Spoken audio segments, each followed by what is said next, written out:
Шановні друзі, триває 37-ма доба. Dear friends, the 37th day of the active phase of the Russian-Ukrainian war continues. The overall military and political situation around Ukraine is controlled by the leadership of Ukraine and the commanders of the Ukrainian armed forces and the defense forces. The main news as of today is that the enemy is in no way able to launch an attack operation to surround our military in the area of the joint forces operation.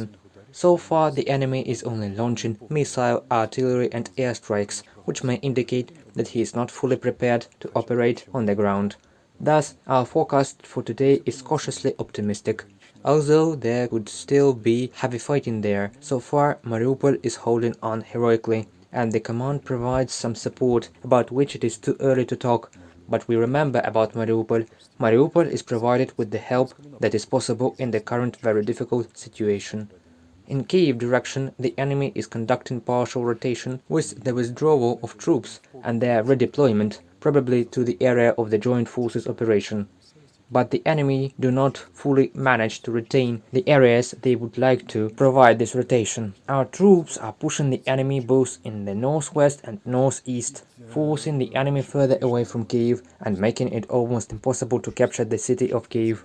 We are liberating our land, pushing the enemy away. Likewise, separate counter-attacks by the armed forces of Ukraine are carried out in the Kharkiv direction. Tactical actions of our military forces against the enemy defense in the Kherson direction continue. Overall, the situation for us is optimistic, at a ratio of 55 to 45.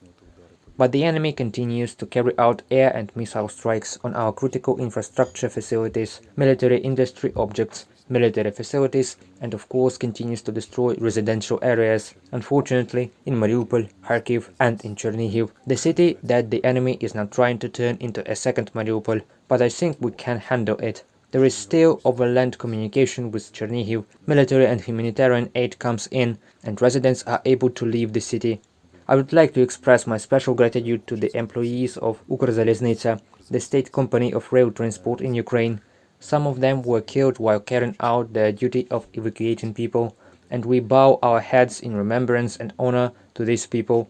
Ukrzaliznytsia works almost flawlessly, providing assistance to the armed forces of Ukraine, the country's economy, and the people of Ukraine. All of us.